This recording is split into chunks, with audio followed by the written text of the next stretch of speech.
Ladies and gentlemen, good day and welcome to the Eveready Industries Limited Q3 FY23 earnings conference call.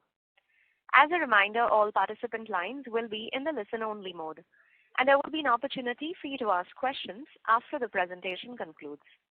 Should you during the conference call, please signal an operator by pressing star and then 0 on your touchtone telephone. Please note that this conference is being recorded. I now hand the conference over to Mr. Siddharth Rangnekar from CDR India. Thank you, and over to you, sir. Thank you, Inba. Good afternoon, everyone, and welcome to Eveready Industries India Quarter 3 FY23 earnings conference call. Today, we are joined by senior members of the management team, including Mr. Suamay Saha, Managing Director, Mr. Vivek Agarwala, CFO, and Mr. Indraneel Roy Chaudhary, Senior VP Finance and Accounts. Before we commence, let me share a disclaimer. Some of the statements made on today's call could be forward-looking in nature, and actual results could vary from these forward-looking statements. A detailed disclosure in this regard is available in the press release document, which has been circulated to you, also available on the stock exchange website. I would now like to invite Mr. Saha to share his perspectives with you. Thank you, and over to you, sir. Thank you, Siddharth.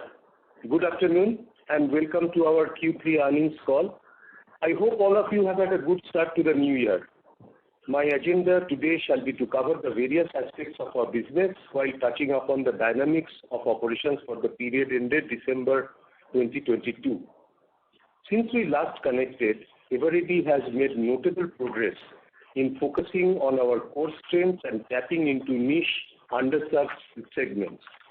The tempo of activity is visible, and every product launch is backed by commensurate activation. Consumers are taking notice, and this is evident from the gains we have made in market share in our core business of batteries, where the brand is synonymous with the segment. Our market share in batteries jumped 170 bips over the preceding quarter to stand at 54.5%, the highest level as far back one can see in the past. The brand remains a huge advantage for us, and the team is skillfully utilizing its power and potential to fan growth across businesses. The ubiquity of our brand is achieved through an expanding reach across 4 million outlets, about just under a fourth of which is our direct reach. The segments in which we operate call for seamless availability of products, and our system is honed to achieve just that. As we seek to drive penetration in newer categories in each of the segments, our teams are modernizing our approach and infrastructure. We have to be nimble to respond to consumer requirements and market dynamics in order to maintain our leadership position. The new drive to contemporize our distribution and making it more efficient is being driven through a new route-to-market initiative. The implementation of this is entailing changed work processes involving internal organization as well as with our channel partners. In order to implement the new RTM successfully, we consciously moderated our growth target for the quarter, ignoring the discontinued segment of appliances. Turnover growth during the quarter was at 5.3%, though this was trending at 15% by the end of the first half. Our RTM implementation is now close to completion, and we shall revert to the higher level of growth in the foreseeable future. We are moving levers to back every product initiative with clear communication and requisite promotional collaterals, consistent with sustaining a leading brand franchise. There is apt emphasis on revitalizing our route to market such that we leave no market segment and niche untapped. I will turn my attention to the respective segments of the businesses, commencing with batteries. The battery market remained flat during the third quarter, reflecting sluggishness in demand, particularly in the rural part of the market. We managed to grow by 8.6%, which was primarily due to premiumization. As already mentioned, our value market share stood at 54.5% during quarter 3, a clear evidence to our distinct leadership position in the market. However, we remain under-indexed in some geographies as well as in certain segments of the market, which provides us with headroom to grow despite our strong position in the market. Growth during the year to date stood at 11.5%. Within flashlights, as communicated earlier, the battery-operated segment is still showing decline, though at a lower rate of around 10%. Still, we are holding on to our market leadership position in this segment. We are grossly under-indexed in the fast-growing market of rechargeable flashlights, as the company did not address this market earlier. From the time we recognized this area as a major growth-driving opportunity, we have made good progress with building of an adequate portfolio of products. Our product launches during the quarter found enthusiastic traction in the market. This segment, which is primarily comprised of unorganized, unbranded products, will continue to be an area of interest for growth and building to a leadership position. Simultaneously, we are stepping up our efforts in the battery-operated category as well, so that the portfolio remains contemporary. Quality and feature functionality is our leitmotif, and that places us favorably to drive this segment upwards and hopefully arrest any further slide. Turning my attention to lighting now, our teams are pushing out an extensive lineup of products here, effectively making use of growing presence of the brand in the electrical outlets channel. Eveready lighting products have the dual advantage of being available extensively across the general trade channel and now also in the electrical shops. We are making good inroads across smaller towns and cities, and at the same time honing our plans to tap into the larger metro locations and modern trade avenues more deeply. This segment will see commensurate impact in a few quarters. Our teams are developing products in-house and getting them produced under stringent operating checks in order to achieve the quality that the brand stands for. I will now briefly cover the developments during the quarter ended December 22. Revenues from operations came in for Q3 at 330.4 crores, which translates to 5.3% growth for the quarter, ignoring the discontinued business of appliances. For the 9-month period, the revenue from operations which was at 1041.6 crores at a growth of 11.7% for continuing businesses. This achievement is on the back of premiumization of product portfolio combined with steady realization gains, which was further aided by focused marketing, campaign around communication and investment in branding and promotion. As consumption gathers momentum, we will volume metrics. Our EBITDA came in at 24 crores with EBITDA margin of 7.3%. It was mainly impacted by the movement in foreign exchange rates, continued inflation in key raw materials, higher advertising and promotion spends, as well as investment made in consultancy services with a view to improve our future operations.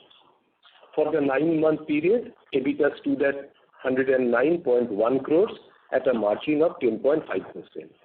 Towards the end of the quarter, there was a definite softening of key raw material prices, and this will result in margin improvement in the ensuing period. However, investment initiatives which I touched upon earlier will continue at the same pace for the remainder of the financial year. With a clear focus on achievable milestones, our initiatives to drive a market-relevant portfolio backed by sustained all-round communication in our business is beginning to bear results. And as the consumer demand climbs back, we believe Eveready will be a big beneficiary on account of its strong brand and distribution. As the economic growth within the country gradually catches up, it shall support us as we operate in segments straddling both urban and rural centers. As I have shared in the past interactions, some of the improvement initiatives will have an impact on the margins in the short term. Our teams are hard at work to enhance productivities from the system wherever possible. Years we'll see a much stronger EIIL with extended leadership in its segments of choice underlined by profitable growth.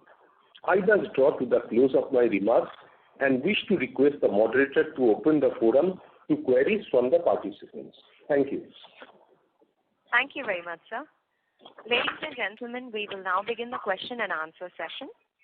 Anyone who wishes to ask a question may enter star and 1 on their touchtone telephone. If you wish to remove yourself from the question queue, you may press star and 2.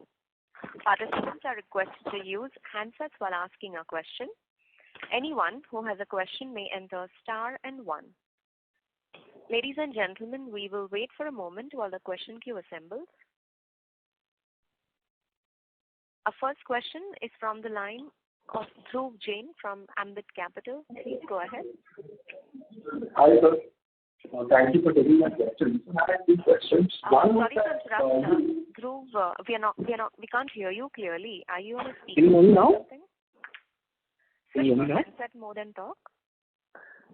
Yeah, can you hear me now? Yeah, this is better. Thank you. Yeah. Hi, sir. Thank you for taking my question. Sir, I had 2 questions. One was that we've seen a sharp jump in other expenses this quarter. So you mentioned you've taken, there has been an impact of consultancy services in this quarter. But if you could just quantify, the number there, and if there are any additional, growth spends that you made, which you think will normalize going forward. So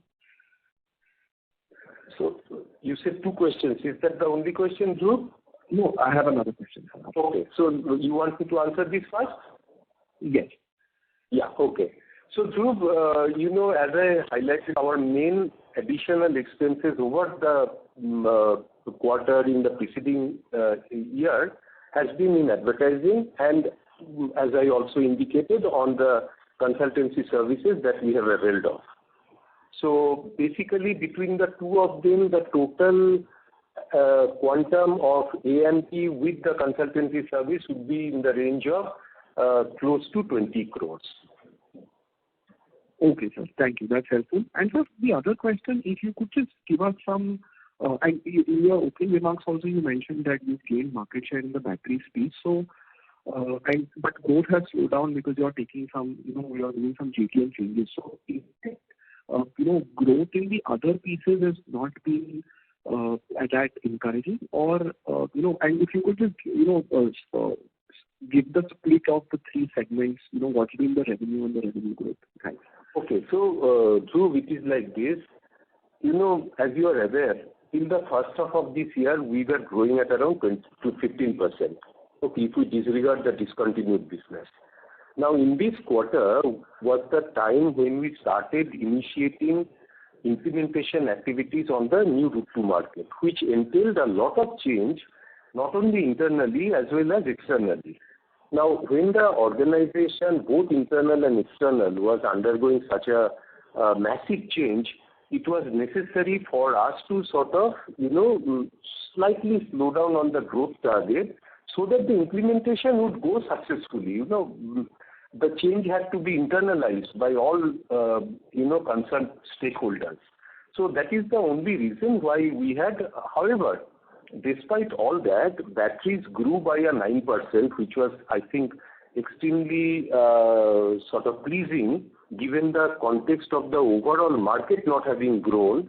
We also sort of arrested the decline of the overall flashlight segment, because what we continue to lose on the battery operated one, we made up with the new launches that we did on the rechargeable side. So I think overall, given all the changes that took place, I would say the quarter went off in a very satisfactory manner. If at all, I would say, you are a lighting expert, Dhruv, the lighting industry has not had a good quarter overall, and the same was the case with us. We ended with a flat quarter. That flat quarter, was perhaps a little more in our case attributable to the new route to market, the changes that we had initiated, and we do not see any challenge to that, and we would shortly revert to our overall, the growth targets that we had taken on for ourselves. For the year, the lighting segment has grown at 24%, and we see no reason why we cannot jump back to that level of growth in the ensuing quarters. Thank you, sir. Very helpful. Thank you. A reminder to our participants, if you wish to ask a question, you may enter star and 1. Our next question is from the line of Darshan Zaveri from Crown Capital. Please go ahead. Hello, good evening, sir, and thank you so much for taking my question. I hope I'm audible. Yes, Darshan. Please go ahead. So, sir, I had one question I would have regarding all our three divisions. So, a breakup of our revenue and EBITDA for the quarter three would be very helpful.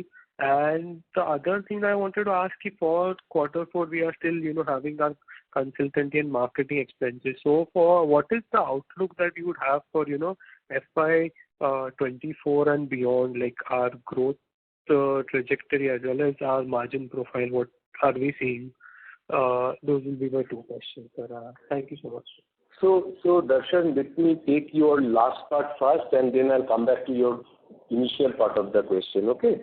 Yes. So, as I said that for the year to date, our growth is at 11.7%.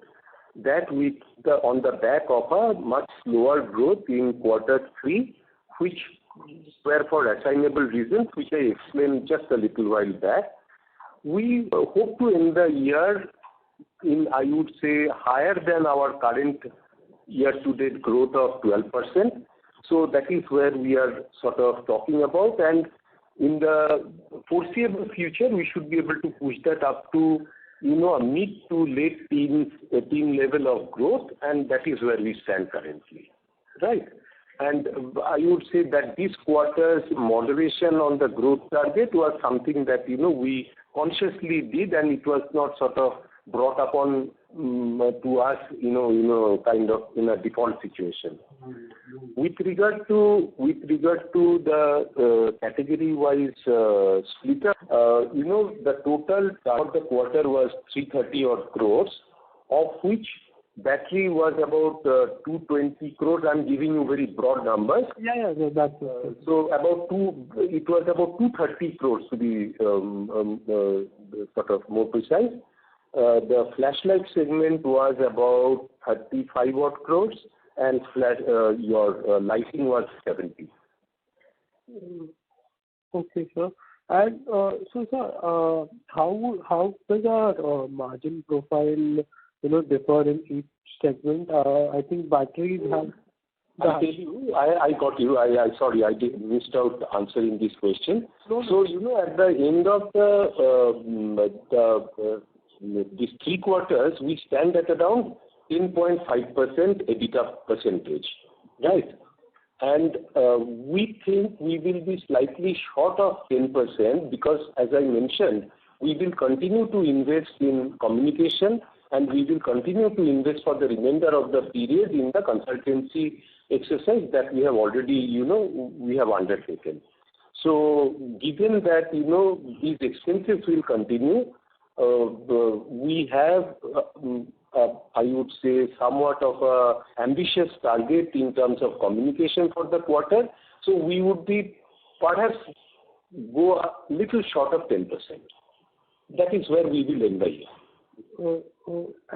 Yes, sir. And so I understand that, we are investing in our growth in Q3 and Q4, and that's a very commendable thing.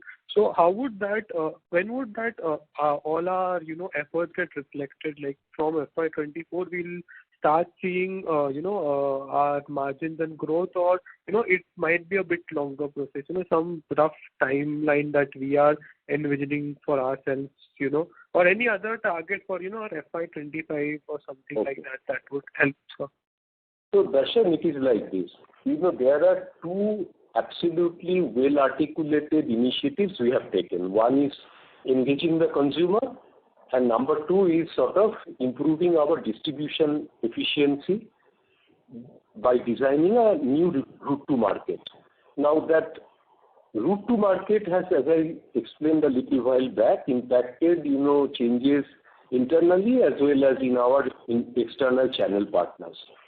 Now, that entire activity is going to be completed and totally concluded by end of this financial year. So by March, the distribution bit is going to be completely ready, and so we will be ready to fire on all cylinders from 1st of April. Okay. Now, similarly, we have also engaged in consumer engagement program. Now, that is something, we are doing our bit. Now, when that would kick in terms of, more activation from the consumer side, is something that, it takes time. It is not that, I spend my advertising dollar today and tomorrow itself I start getting the result. But I would say that, I would just go by my immediate history. We started our consumer activation from the last quarter, and we have immediately seen a market share jump. So, if let us say, and that too in a market which did not grow, was stagnant, and, despite having shares above 50%, we managed to improve our market share by nearly 2% points. So, if I go by that, I don't know whether that would be replicated, but I would say that next year onwards we should get the full benefit of distribution as well as a very significant part of the consumer activation program. Okay, sir. Thank you so much. That helps a lot, sir. So just a question. So that I think previously we had stated that we can go from double our revenue in the next 3 years. So that would largely be our major goal, right, sir? So what we had articulated is that based on our FY22 turnover, our ambition was to go, which was about 1170 odd crores, if we ignore the discontinued business. Us to grow from there in 4 years' time to a double of that size. We still would try to, chase that target and give it an earnest attempt. And I would say that the team is quite confident about that. Okay, that helps me a lot, sir. And thank you so much for answering all my questions, sir. Thank you, Darshan. Thanks for your interest. Thank you. Any participant who wishes to ask a question may enter star and 1. The next question is from the line of Aditya Makharia from HDFC Securities. Please go ahead. Yeah, hi sir. Just wanted to know, there was a filing done by y'all that the proceedings with KKR, if I understand correctly, earlier y'all weren't a related party, but now they have said the arbitrator has ruled that we are a related party along with the Williamson Magor Group. So just can you give us a broad sense that is this something which is a new development, and how does that, going forward impact our any plans for capital raising? Thank you. Thanks, Aditya. So I will really give you only a broad response because I am not a legal expert. The position is like this, that when the case came upon us, I mean that embargo of, restricting us from capital raise and sale of non-core assets, etc. came, we had fought the case on the basis that we were not party to any of that. We were not party to the agreement. We were not party to anything, right? So it went into arbitration as per the terms of the fee agreement, and we also objected to the jurisdiction being applied to us. So the arbitrators have come to the conclusion, or let us say decision, that we are part of that arbitration and we are part of the case. So we have to see it to the end of the situation, So we have to go through with this process of arbitration till the matter gets concluded. In the meanwhile, the more relevant parties, let us say that takes a time frame. I think the time given formally is January 2024. So in the time frame, what happens to the company with regard to its own operation? As I had indicated earlier, that the company has sufficient operating cash flow to take care of its all day-to-day needs. It has the cash flow to honor its commitments towards banks. So there is immediate crisis that, the company has to immediately go for a capital raise or has to, sell a non-core asset to fund its operations. The operations are self-sustaining, and so we don't see any concern in that matter, in this regard.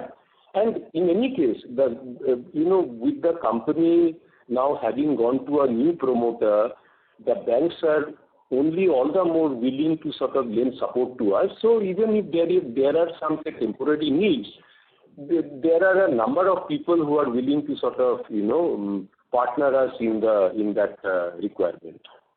I hope I have been able to answer your query. Yes, sir. Just one more small follow-up. So I believe that there's a claim of 100 or 150 odd crores, something to that amount, which KKR has put on us. So have we shown that as a contingent liability, or we are not providing for that amount as of now? No, Aditya, that I think you are misinformed. There has been no claim on the company so far. So basically, there is, of course, an amount which the erstwhile holding company owes to KKR, but so far there has been no claim on the company, nothing has been quantified.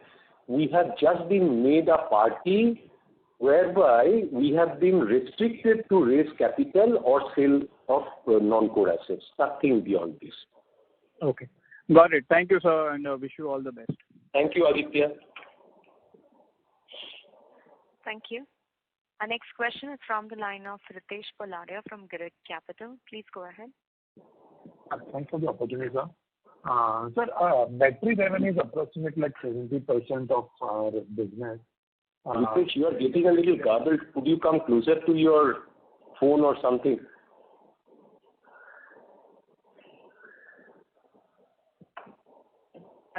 Ritesh, are you still there?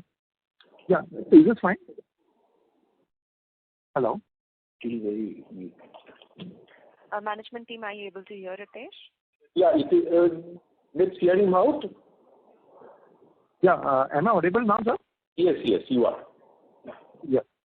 Sir, as I was saying, battery is about 70% of our business, and definitely there is some market share gain, but it would mirror more on industry growth. Can you give us some idea of how the industry is growing and which part of the industry is showing higher growth? So we are talking of batteries. As I had highlighted earlier in my opening remarks, the market did not grow during this quarter. In fact, volumes had some little decline. Value growth was stagnant. We grew by about 9% during the quarter because, we did better than the market, and it was on the back of some premiumization efforts that we could sort of succeed in doing. So the market did not grow. To make a very straight and simple answer to your query, the market did not grow during the quarter. But we hope that that only indicates the sluggishness, only indicates the inflationary impact that consumers felt, particularly in the rural segment. And we feel that as things are easing out, the market should revert to its normal level of growth. So if the market grows, say, like 10%, your growth would be 50% higher than that? It is very difficult to put a mathematics like that. When the market was zero growth, we grew nearly 10%, right? Let us just put that as a historical perspective, and our aim will always be there to grow faster than the market. Okay. Regarding flashlight and specifically on rechargeable battery side, as you said, you are under-penetrated. So what's the status over there, and by when you think that your product profile will match the consumer needs? So at this point of time, Ritesh, we already have, over the last couple of quarters, and which I have been also highlighting during the earnings call, we have been working on completely revamping that product portfolio, and I'm happy to say that we are nearly there. I would say 90% of the portfolio is complete. The balance 10-15% will get complete in this quarter. So, I would say effective 1st of April, we need to fire on all cylinders. We have the entire product, and in this category, our brand is the strongest. Our distribution is it may seem a little boastful, but it is the best in this segment. So nothing is going to stop us. Sure, sir. On lighting, the revenue is about 70 crore. Sir, if you can give us some idea how much would be own manufacturing and how much would be trading in this? Ritesh, roughly 30% of that came from our own manufacturer. When I say own manufacturer, it is a contracted manufacturer who only exclusively does it for us under our supervision. Balance we, outsource from the likes of Dixon, RK, etc., the big manufacturers of the lighting industry. Okay. So you would be more on a contract manufacturing in lighting, and even in flashlight also that assumption hold true? No. For flashlights, we manufacture 100% of our flashlights. Save for, model here and there, we are 100% manufacturing it ourselves. With regard to the lighting segment, yes, 30% is contracted manufacturer, exclusive to us. In the future, we will have to review, whether we want to carry on with that situation or we want to get into our own manufacture. But that is as and when. Again, on lighting business, so clearly you are not present in the entire market spectrum, and it's a long haul game. So by when we can have a good presence in lighting, or say double-digit market share? So, Ritesh, can you just help me understand your question a little better? What do you mean by our not being present in the entire spectrum? Sir, I believe you would be present in tube lights and bulbs, but not in luminaire side. Okay. From that perspective. So let me tell you, just like we did our portfolio revamp on flashlights, we have done the same for lighting. We have now a very, very reasonable and adequate range addressing both lamps as well as luminaires. Now, of course, historically, we had been a lamp selling company. So, our turnover is heavily skewed towards lamps. But with the new portfolio having come in place, it will be our endeavor to rectify that skew. So, in the coming year, we are going to take targets whereby the emphasis of our sales would be more on the luminaire side to bring up appropriate balance like any other established lighting player. Sure, sir. And on market share, what can be a reasonable expectation? For lighting? Yes, sir. Lighting, we are too small, Ritesh. We are about 300 plus crores in a market which is 10,000 crores. We are very, very small. So at this point of time, instead of market share, we are looking at by what percentage we can grow our business. Can we have this business growing, say, 2x in 2 years? In 2 years? Yes. So I don't know whether 2 years or it is going to be 2.5 years, but certainly, the 2x is something which is extremely tangible as a target for us. So, is there any differential in the lighting business for Eveready as a brand, or we are banking more as a product, or rather we are banking more on a brand? So listen, ultimately, most of the products are pretty similar. I mean, that is the fact of life. It is a play of brand and distribution. Whether you are available when the consumer goes, whether he accepts your brand, whether your pricing is right. So that is the market end. But on the back end, we are trying the best product. That is the promise of our brand. Dependability, reliability, power, these are some of our key values that we stand for. So at the back end, we work very hard to make sure that, those things are given to the consumer. Now, obviously, we are a small player, but we have advantage, of having access to, general trade. We have now started putting our footprint in the electrical outlets. So, we are confident that, when the consumer goes, we would also communicate. Like we have started communicating on batteries, we will also communicate on lighting. So when the consumer goes to the shop, we aspire to be the product of his choice. Sure, sir. This is very helpful. The last on lighting, of this our 300 crore business, any color on region-wise where you would be more stronger than the other regions? No, Ritesh.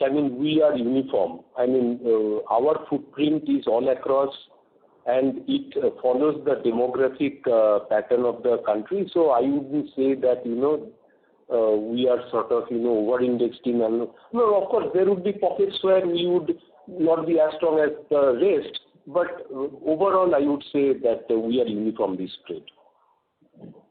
Great, sir. It's good to hear. Thanks a lot, sir. Thank you, Ritesh. Thanks for your interest. Thank you. Our next question is from the line of Mithun Ashwath from Kiva Advisors. Please go ahead. Hello. Yeah.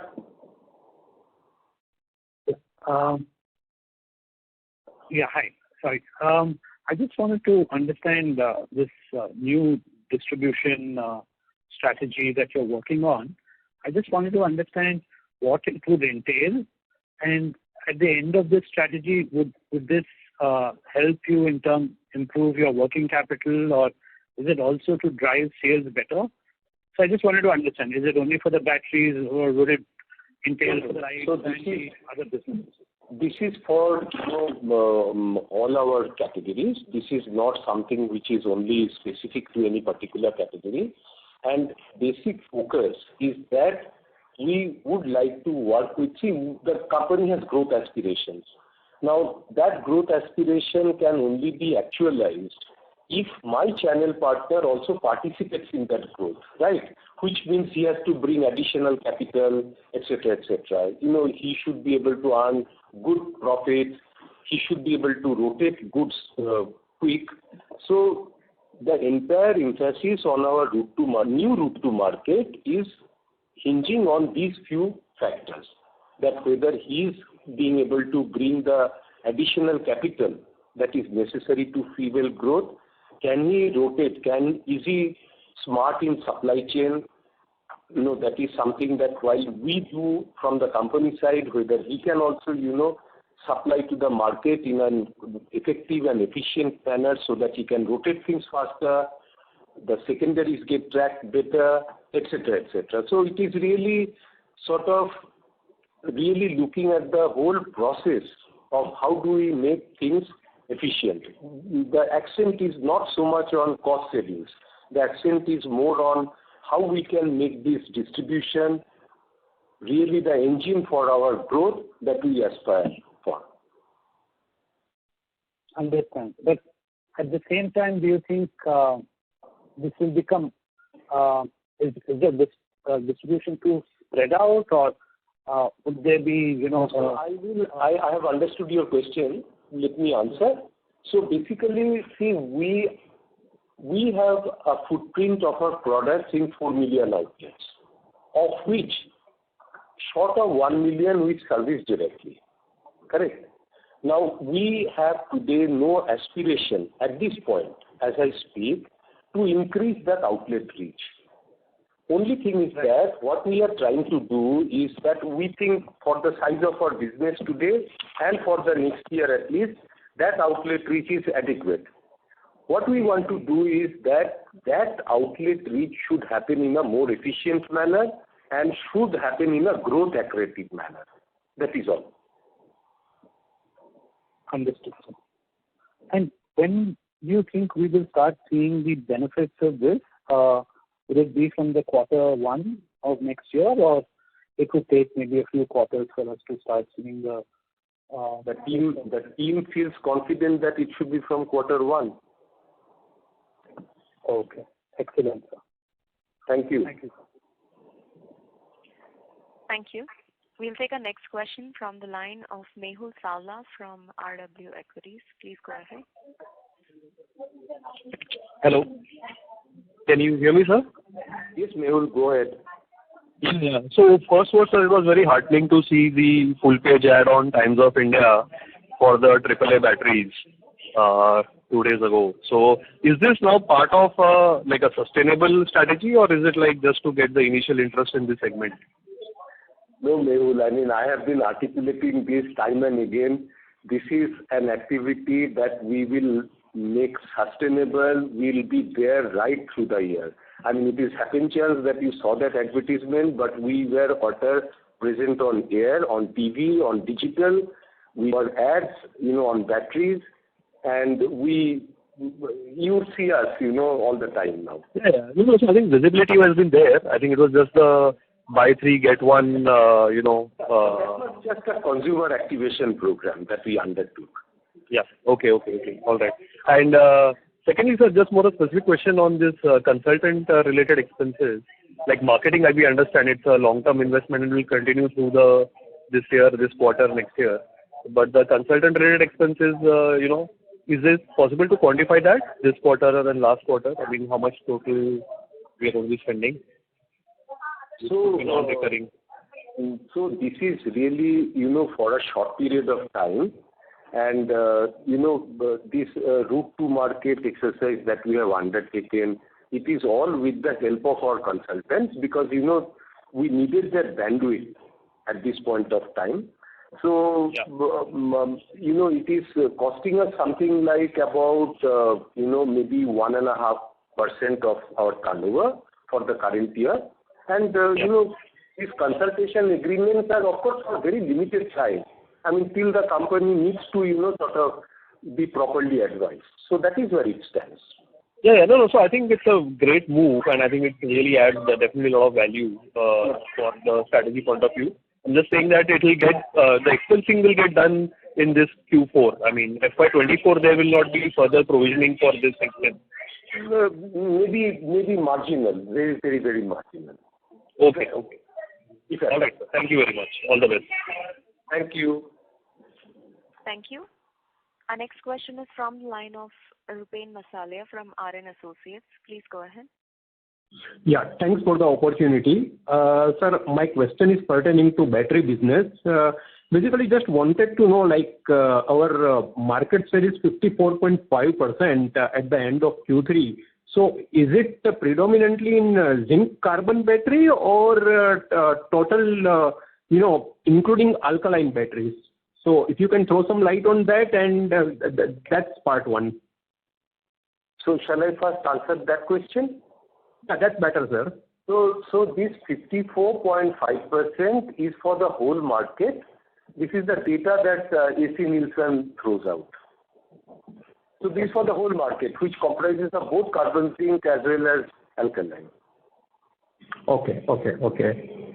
So, and basically, I think in the last call, you alluded that our market share is relatively lower in premium alkaline batteries. So, if you can throw some more light on what sort of strategies we are going to adopt going forward to increase our market share, and since we have started on premiumization journey, so in the light of that, if you can elaborate us. So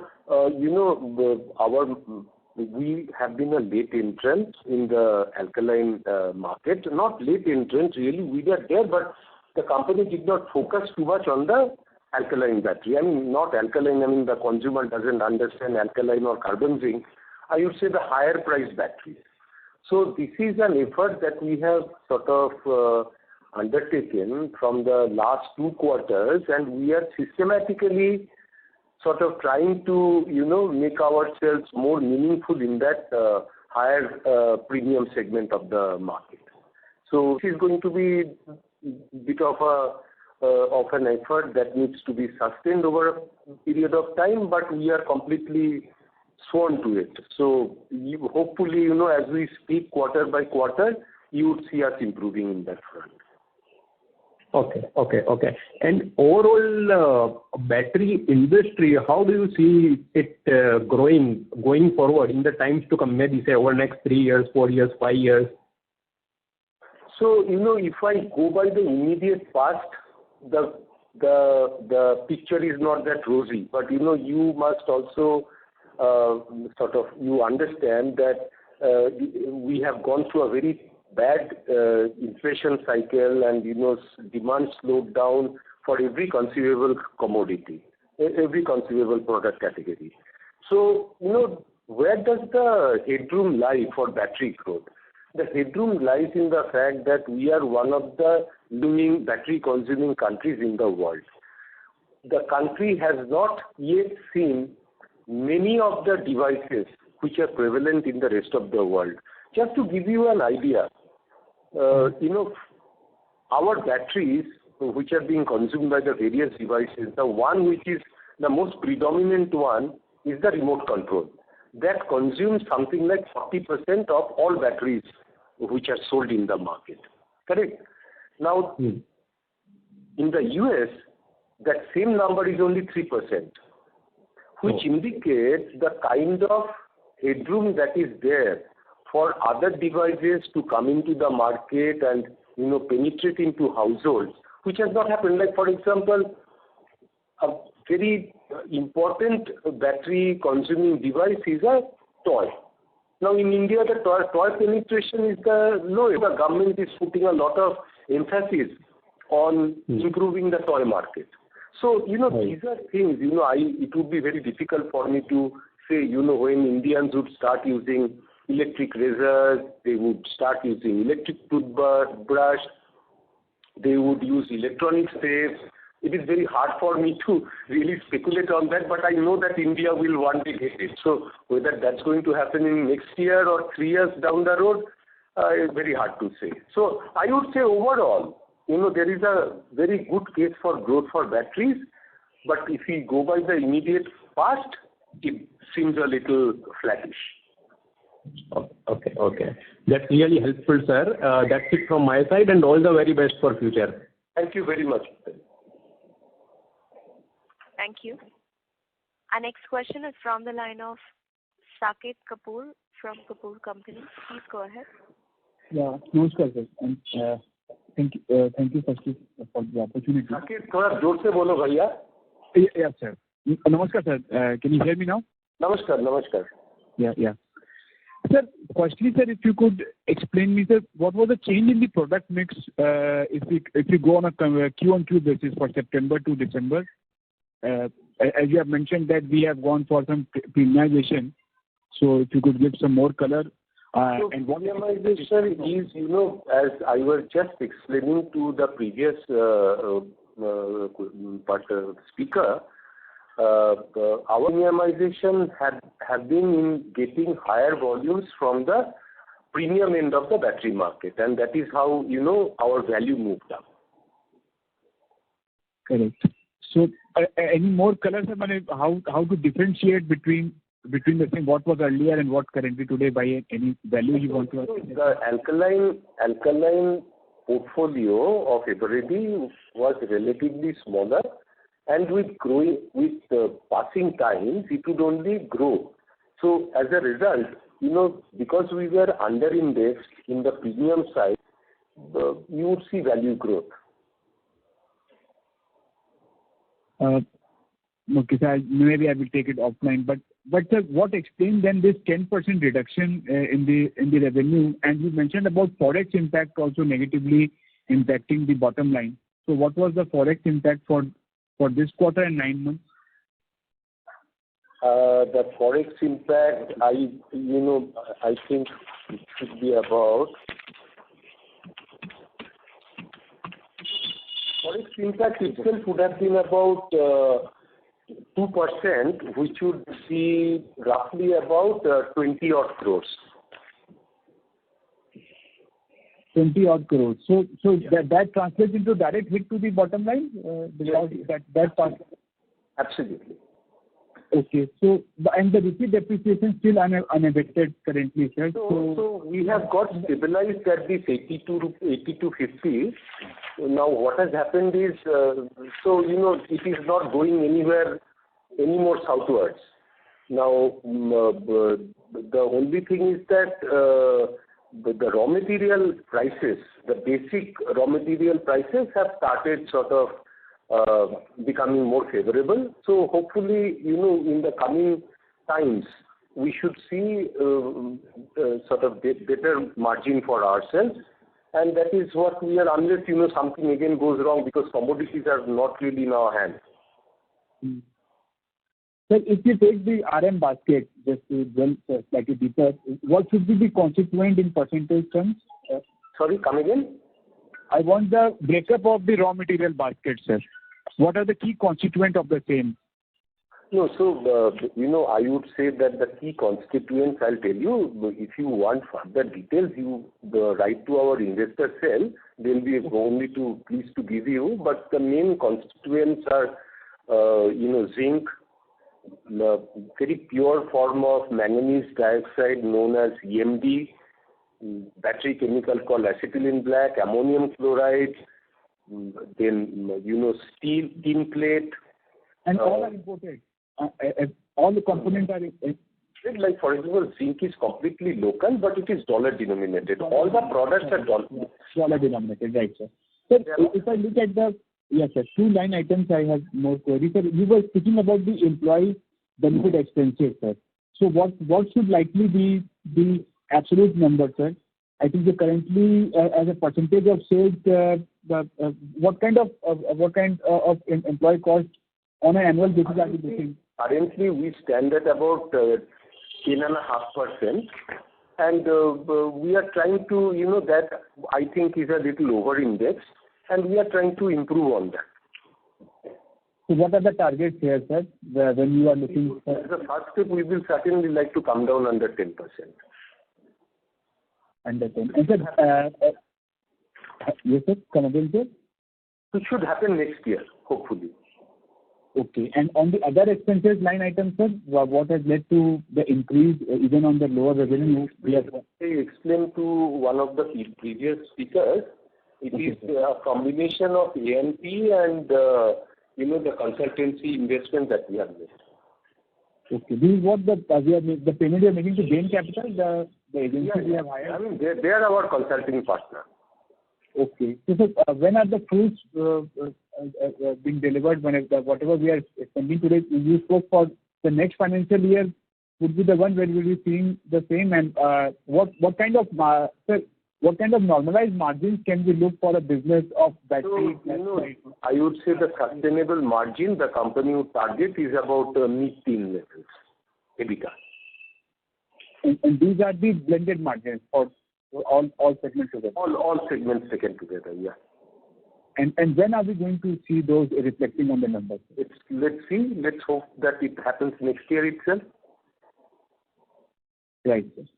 So one request is that the forex impact should be articulated, sir, even in your press release. So that will give a fair assumption of how the performance has been. So that would have been very helpful. That the forex number being mentioned in the press release or your financial review part. Okay, I'm taking a note of that. Yeah, you only mentioned adverse movement, but that's a substantial one to the profitability, sir. Okay, I take a note of that. Yeah. Thank you, sir, and all the to the team, sir. Thank you, Saket. Thank you. Thank you. Our next question is from the line of Kunal Jain from Jain Securities. Please go ahead. Hello. Good afternoon, sir, and thank you for the opportunity. I think previously you had alluded regarding how the battery consumption trend in India and in US is different. So I just had some question on battery. So, and this is slightly more a longer term picture from a longer term perspective. So say beyond 4 or 5 years, how do you see this segment grow? For example, today we're seeing a lot of remote control devices just being linked to your mobile phone or something like that. So say smart AC, smart TV. So today if we have 40% of our consumption coming from a remote, how do you see that mix change over 5 to 10 years?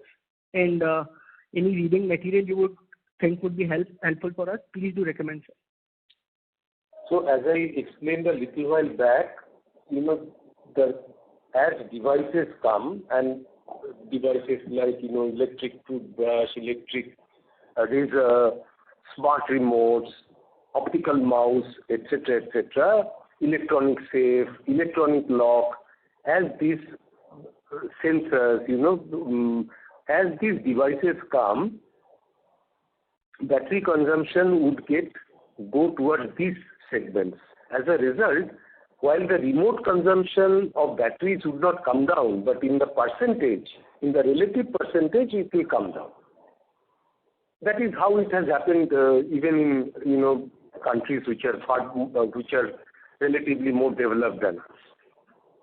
Got it, sir. And so one more question on lighting segment. You have already spoken about how lighting as a segment was seeing some impact in terms of demand slowdown, and that is what our competition has also spoken about. And say some competition has taken increasing advertising spend while margins have contracted for them. How do you see that same thing play out for us over the next 2-3 years? You think we'll have some advantage because we have a lower base? So, yeah, number one is, of course, we are growing out of a much lower base. Plus, we have really not tapped into our distribution strength, which is going to happen. We have not even sort of, scratched the surface on that. Plus, we will be, I would say, hopefully intelligently communicating. So, based on all this, I don't see the challenge in our growth in lighting to be of the same order as that of a much more evolved player. So, I would say you got it right. I mean, we are coming off a small base, so, our growth trajectory is going to be far steeper. Got it. And so last two bookkeeping questions. One would be, what would be our debt level? I think last quarter it was 345 crores or something. We ended the quarter at about 365 odd. Okay, 365 crores net debt. And if you could just help us with the EBITDA breakup for our three segments. So our EBITDA for the three segments were like this. Battery was about closer to 20 odd crores, flashlight about 4 odd crores, and the lighting was flat, meaning break even. Okay, sir. Thank you so much. Thank you.